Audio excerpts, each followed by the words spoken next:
A 20-year-old from a Mexican village of barely 200 people won his first 8 major league starts, and threw 5 shutouts doing it. He had never pitched a full season in the big leagues. He spoke almost no English. He didn't look like an athlete at all, soft around the middle, a mop of black hair falling over his eyes, a body that looked borrowed from a man twice his age.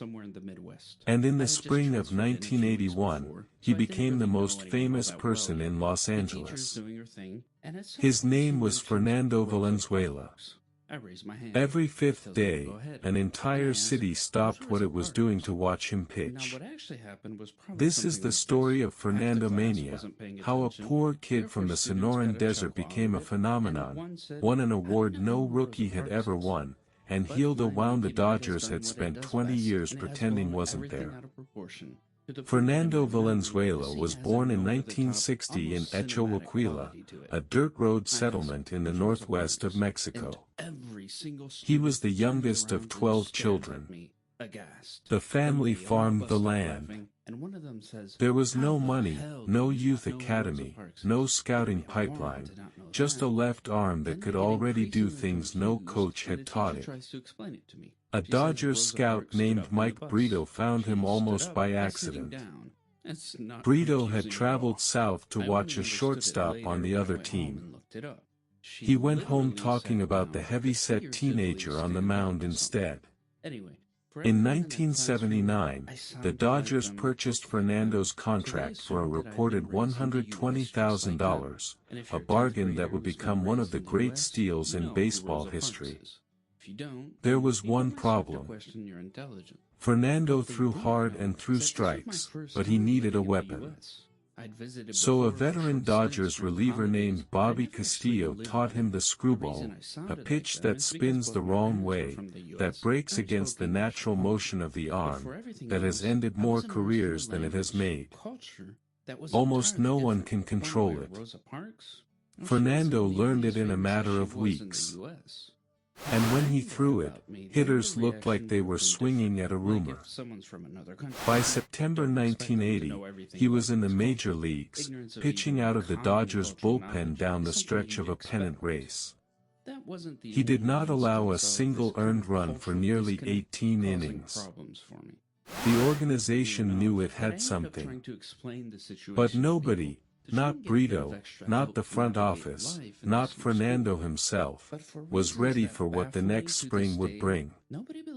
On opening day 1981, the Dodgers' scheduled starting pitcher went down with an injury hours before the game. The manager needed someone to take the ball against the Houston Astros, in front of a packed house, with no warning. He handed it to the 20-year-old who could barely order a meal in English. Fernando threw a complete game shutout. Then he threw another. And another. And another. 8 starts into the season he was 8-0, with an earned run average of 0.50 and 5 shutouts, and a country that had never cared about American baseball was suddenly watching one of its own take on the entire sport, and winning. They called it Fernandomania, and for once the word barely kept up with the thing.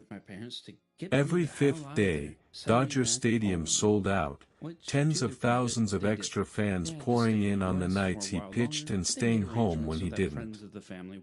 People who had never bought a ticket in their lives drove in from every barrio in Southern California.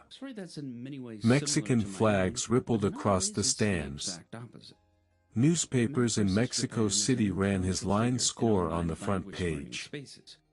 Fans learned to time their evening around his windup, that strange, beautiful motion where his eyes rolled up toward the heavens at the top of his delivery, as if he were asking for help, before the ball came screaming back down to earth.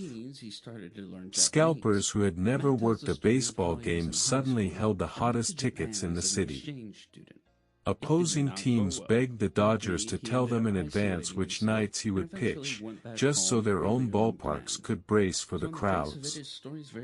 To understand why a rookie pitcher meant so much, you have to go back 20 years, to the very ground the stadium was built on. Dodger Stadium sits in a place called Chavez Ravine. In the 1950s it was not a ballpark.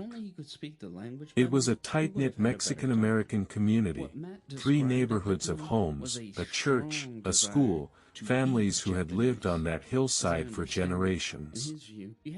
The city told them it needed the land for public housing and forced them out. The housing never came.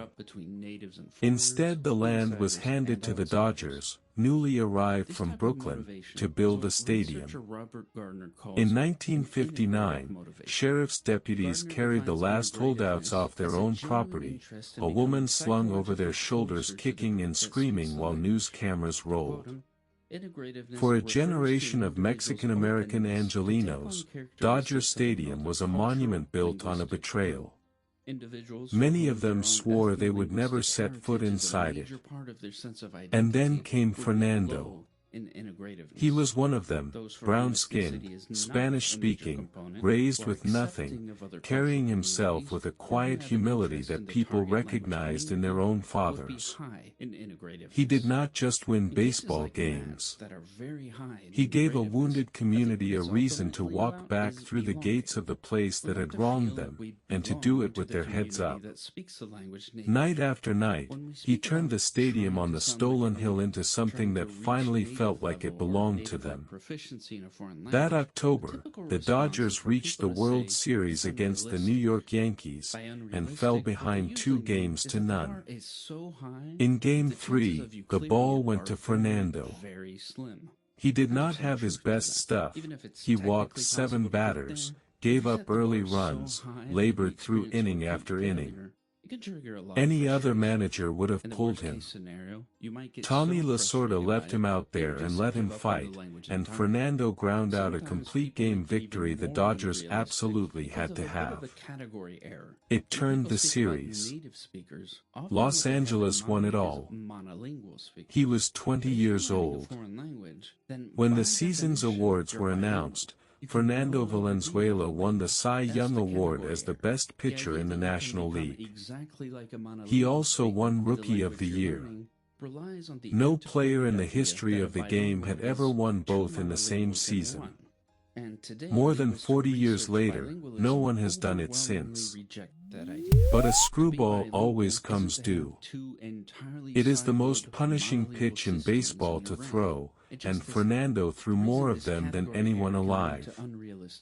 He pitched deep into games year after year, leading the league in innings and complete games, waving off anyone who tried to take the ball from him. And for most of the 1980s it worked. He was one of the best and most durable pitchers in the sport. In 1986 he won 21 games and stood among the finest arms in baseball all over again. Then the arm began to give out. On June 29, 1990, on a night when the velocity that once made hitters flinch was already fading, Fernando reached back one last time and threw a no-hitter against the St. Louis Cardinals. It was the final great flash of the pitcher he had been. The following spring, the Dodgers released him. He refused to disappear. He hung on for years, with the Angels, the Orioles, the Padres, the screwball still darting, the fastball long gone, still finding ways to get outs on guile alone. He did not throw his last major league pitch until 1997. And then baseball did something quietly cruel. It forgot him. When his name appeared on the Hall of Fame ballot, the voters passed him over. He fell off the ballot after a single year, with only a small fraction of the support he needed. His career numbers, they decided, were good but not quite good enough. His own team was little better. For decades the Dodgers followed a strict policy. They retired a player's number only if he reached the Hall of Fame. So the number 34 hung on no wall in Los Angeles. No Dodger wore it, out of an unspoken respect, but the club never made it official either. The man who had filled that stadium and healed its oldest wound was left in a kind of limbo. It took 40 years for the game to catch up to what the fans had known from the very first pitch.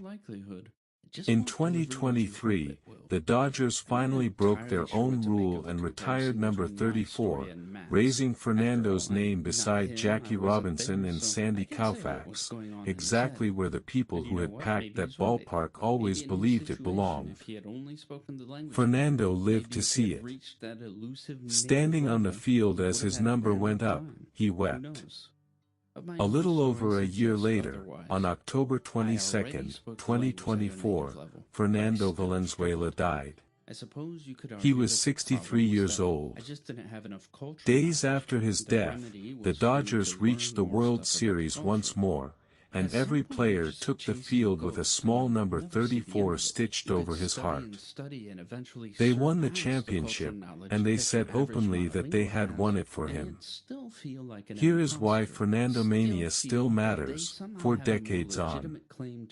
Before Fernando, the doors of American baseball were open to Latino players, but its heart had not yet let them all the way in.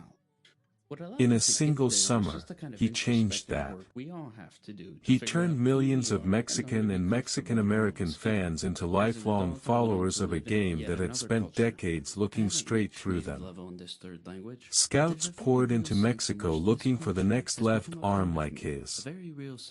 A whole generation of kids picked up a baseball because a heavy-set teenager from a village of 200 people had shown them that the major leagues had room for someone who looked and sounded like them. And he did it on the exact ground where his people had been betrayed, and, for 9 innings at a time, made it theirs.